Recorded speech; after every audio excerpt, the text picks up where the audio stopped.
కామారెడ్డి జిల్లా బాన్స్వాడ మండలంలోని ఓ కళాశాలలో ఇద్దరు ఉపాధ్యాయులు ఇంటర్ విద్యార్థినిలను లైంగికంగా వేధించారనే ఆరోపణలు తీవ్ర కలకలం రేపాయి. వేధింపులు భరించలేక విద్యార్థినిలు 1098 చైల్డ్ హెల్ప్ లైన్ కు ఫోన్ చేసి ఫిర్యాదు చేయడంతో ఉన్నతాధికారులు వెంటనే విచారణ చేపట్టారు. విచారణ అనంతరం ఇద్దరు ఉపాధ్యాయులపై శాఖాపరమైన చర్యలు తీసుకుంటూ విధుల నుంచి తప్పించారు. అనంతరం కళాశాల ప్రిన్సిపల్ కమల్ కిషోర్ పోలీసులకు ఫిర్యాదు చేయగా పోలీసులు గోపాల్, పవన్ ఇద్దరు ఉపాధ్యాయులపై కేసు నమోదు చేసి దర్యాప్తు ప్రారంభించారు. ఘటనపై మరిన్ని వివరాలు తెలియాల్సి ఉంది.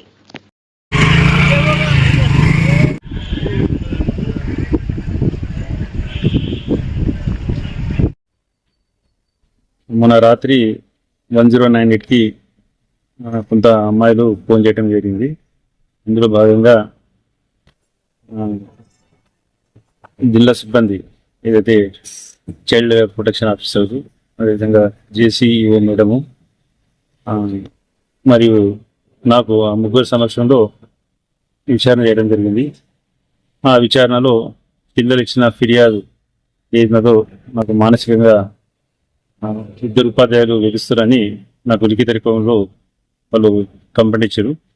ఆ కంప్లైంట్ ఆధారంగా ఎంక్వైరీ టీం వాళ్ళ హెడ్ ఆఫీస్కి రిపోర్ట్ చేశారు. నేను వాళ్ళ ఫిర్యాదు ఆధారంగా దీనిపైన తదుపరి చర్యలు తీసుకోవాలని పోలీస్ స్టేషన్లో ఫిర్యాదు చేయడం జరిగింది.